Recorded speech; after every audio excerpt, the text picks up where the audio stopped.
Alright, I'm passing the phone to the person with the feel the vibe. Oh, energy. Alright, so I'm passing the phone to Ghana's version of Bob the Builder. Passing the phone to the person that brings you the yawa of the day. No. Yeah. It'll be me. I'm not saying anything. Alright, guys, I'm passing the phone to a womanizer. I don't look like one. I look No. Why are you doing that? Your hand is giving.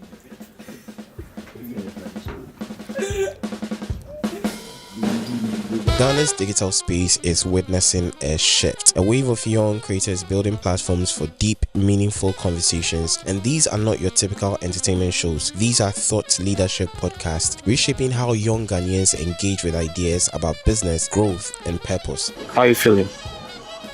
Right. And you're about to do another one? Yeah, with the Marta, Yeah.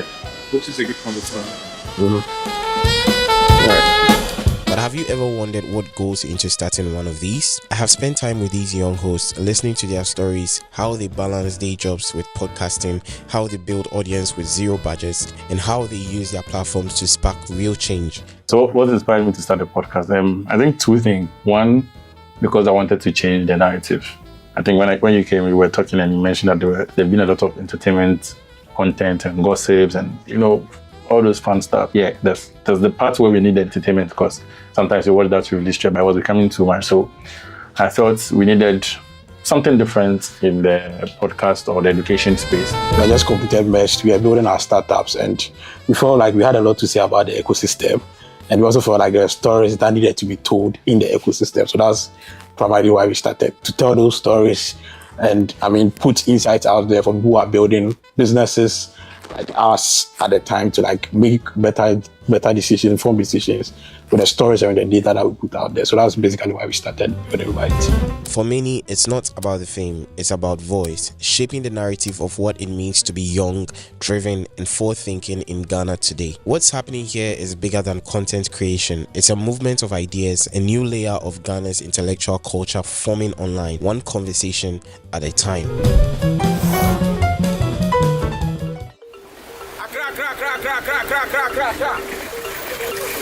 Yes.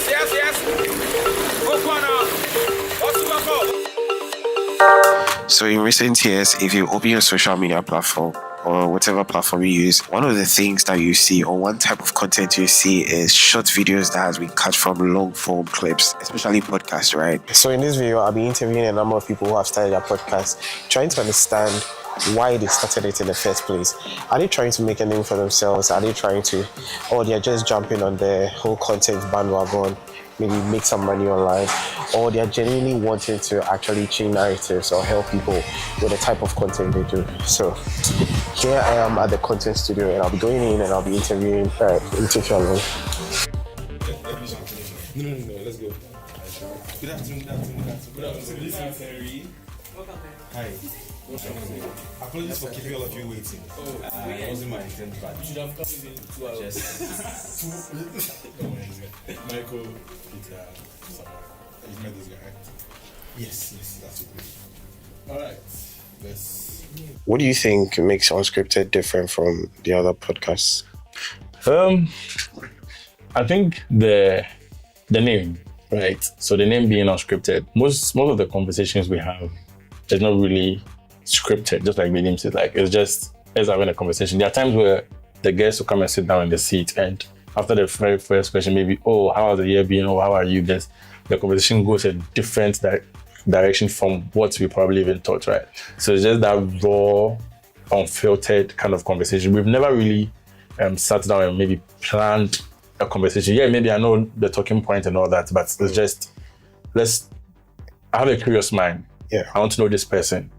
What does the person do? Who is the person? What makes them who they are? So let's just have a conversation. And I think recently I was watching a podcast and the person mentioned that most of the conversations that are good, he's a podcaster, most of the conversations that are good are the ones that are not rigid. Yeah. And I agree with it.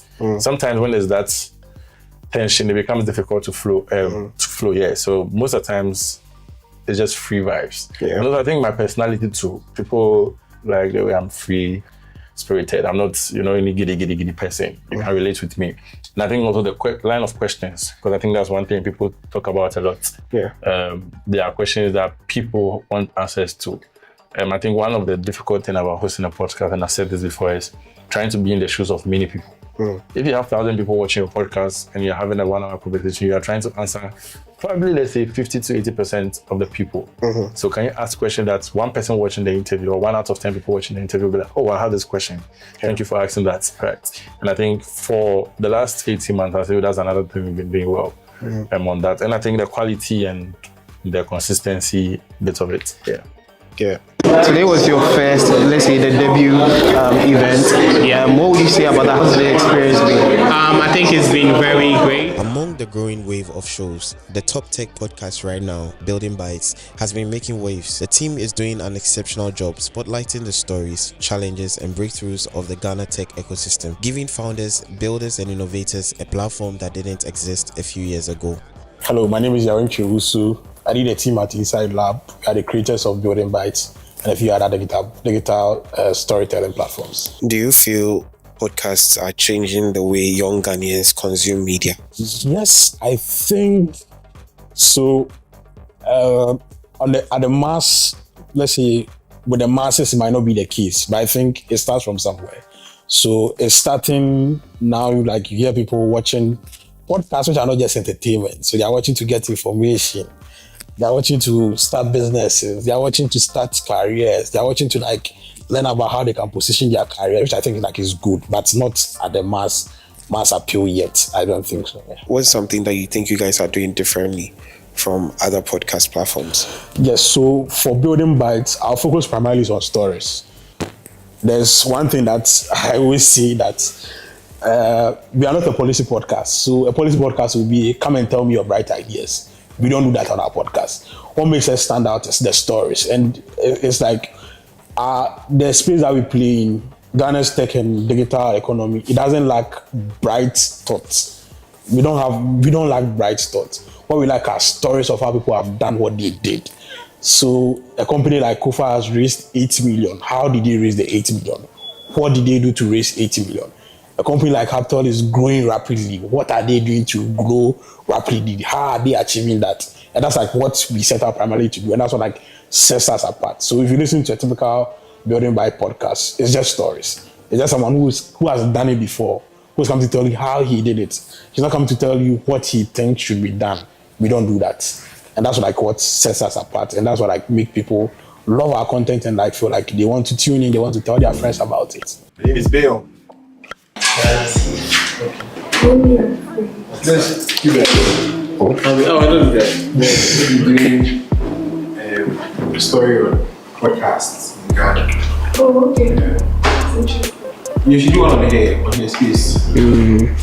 Okay. Now I went on. It's so interesting. I've texted you.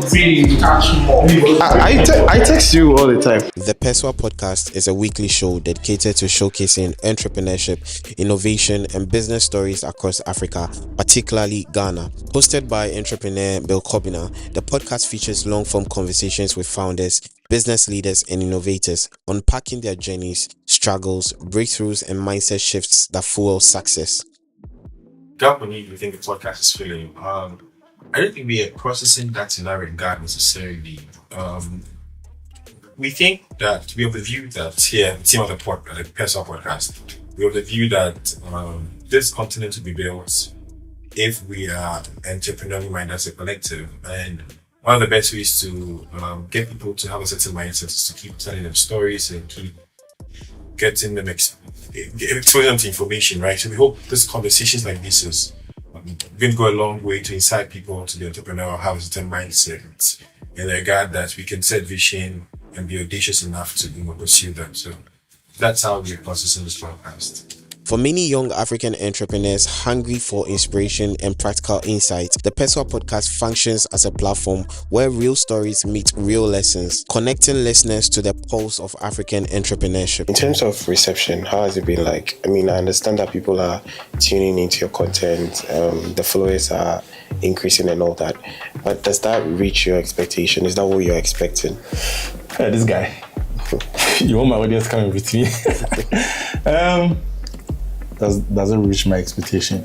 I think I said it when Headless interviewed me. No, reason is I think we have something good to give.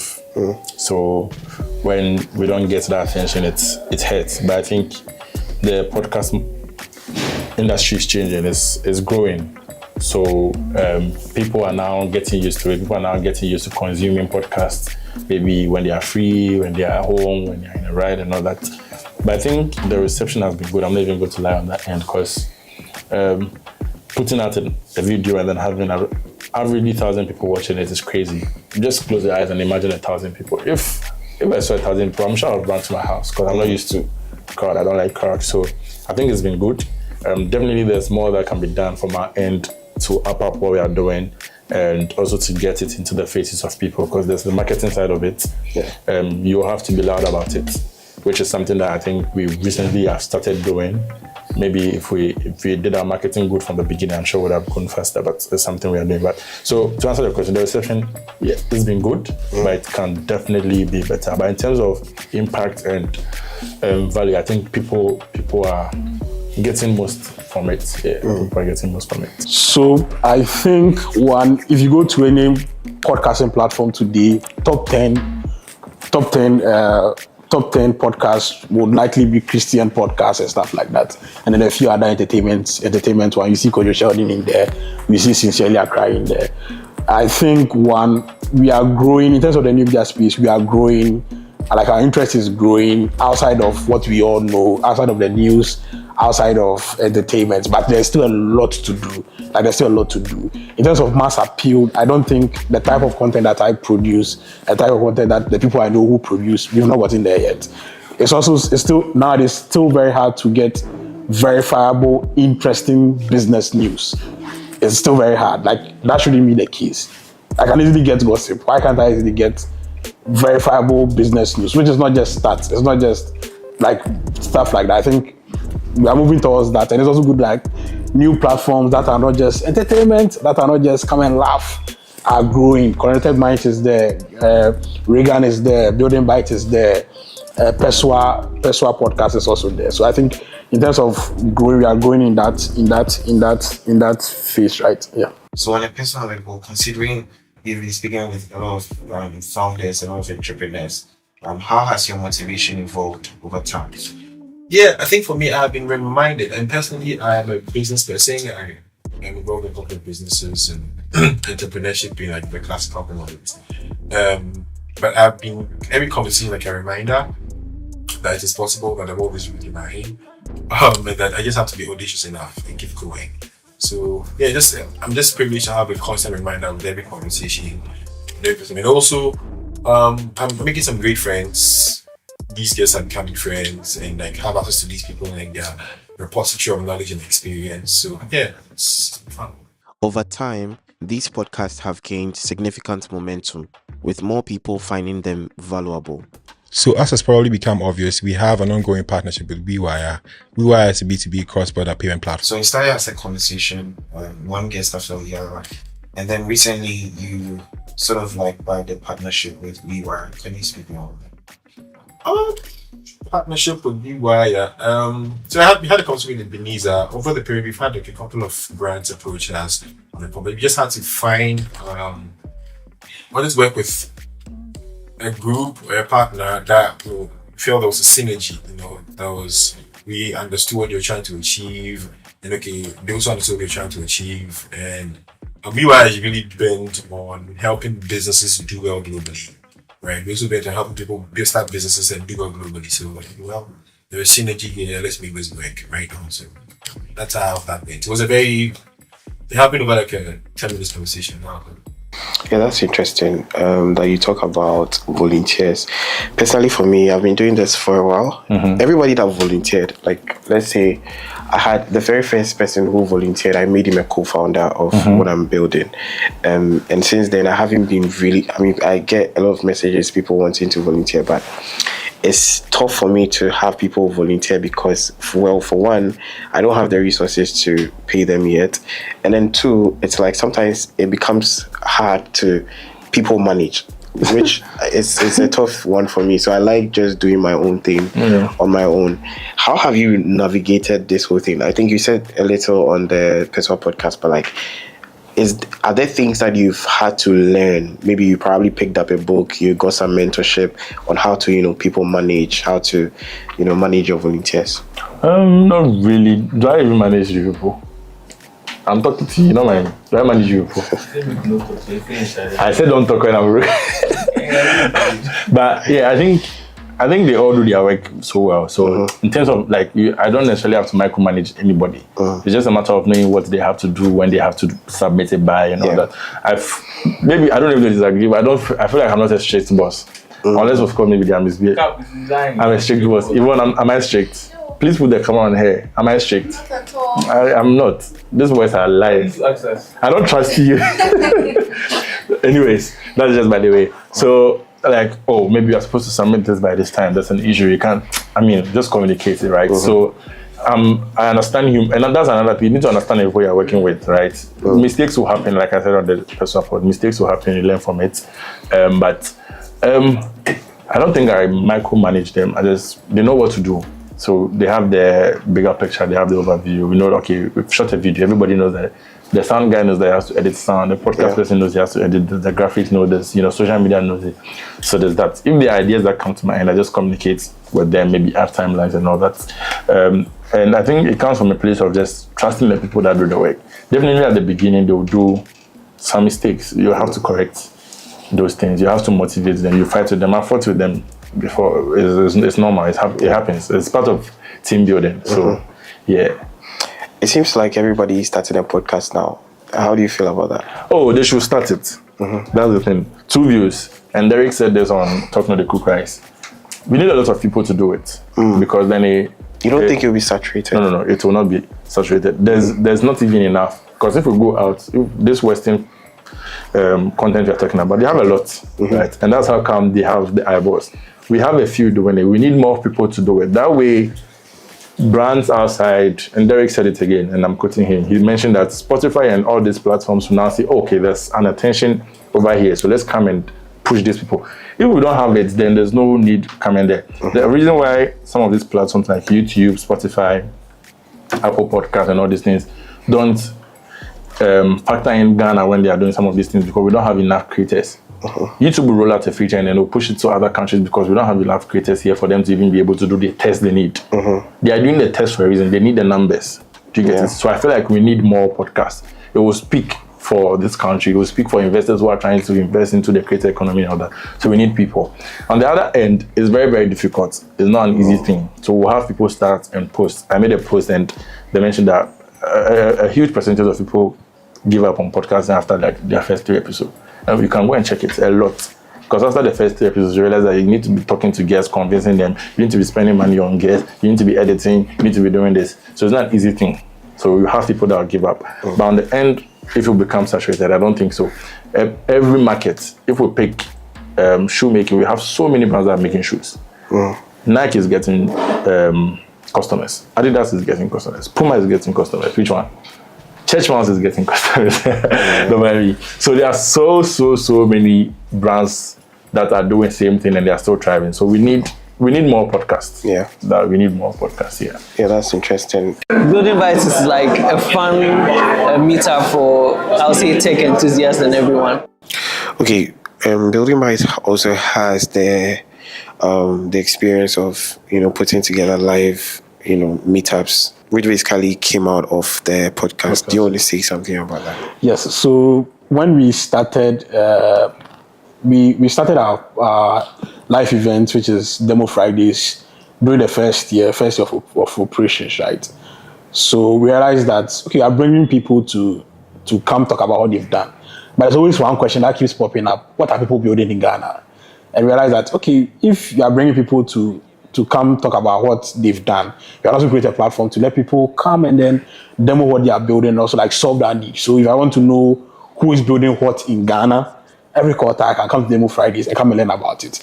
That's basically the thesis that we set out to start Demo Fridays. And so far it's been successful. We've done seven editions so far. The 8th one is going to happen in Accra.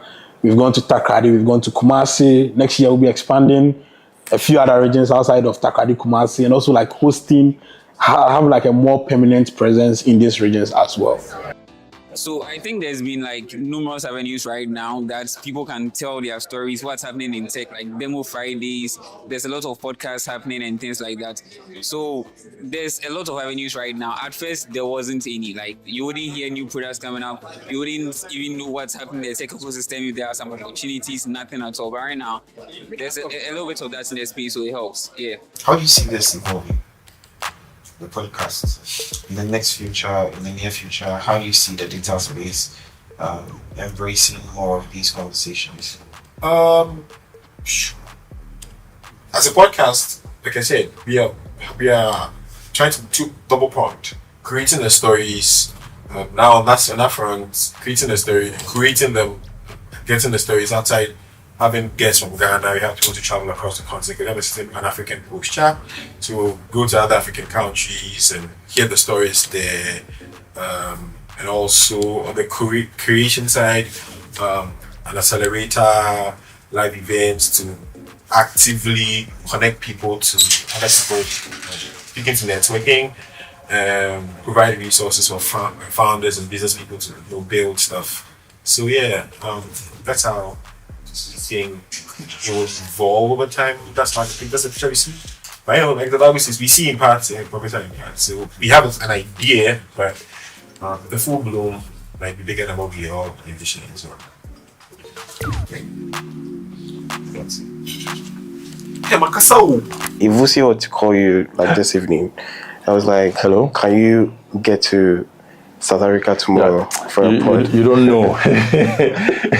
Please put the camera on that guy there. Let him answer. Do you think I'll go? We'll think about it. If he was to, yes.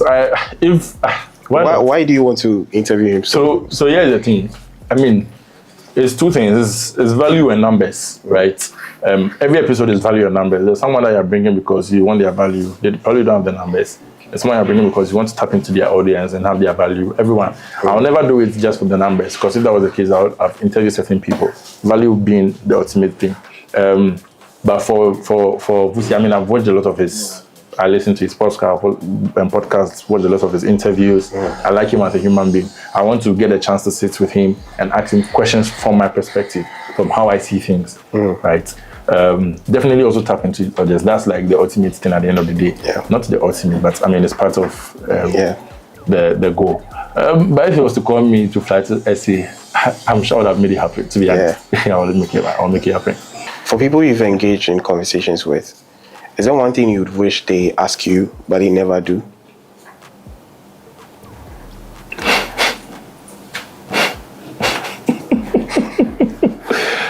Thank God we have to think before we talk, because what I was going to say was not good for camera. Is there one thing I wish they'll ask me, but they never do? Or is there anything you wish people understood about your work that you don't? Wow. No, there's so many things running through my head. I want to give you one. Wow. I don't think they'll ever understand the work, especially if they are not in that particular. It's easier speaking to another person who is on the other, like you yourself, like this. You would understand the issues we'll face and all that. Maybe if we're talking about camera, audio, money, all those kind of things, team building and all that. I don't think there's a particular question. Maybe if they should ask me a question, they should ask me how much I want. Yeah. That's interesting. Yeah, they should ask me how much I want, because it takes a lot to run this, especially on the finance part. That's what people. When I recorded with Bill, I think I was talking to him that imagine recording an episode and then the guests, they don't post it. Yeah, that's wild. That's time. Is it like, do you sign any sort of like paperwork with them? We've started doing that. We had, again, shout out to Derek. He gave us a blueprint to that, because he mentioned he does that. Yeah.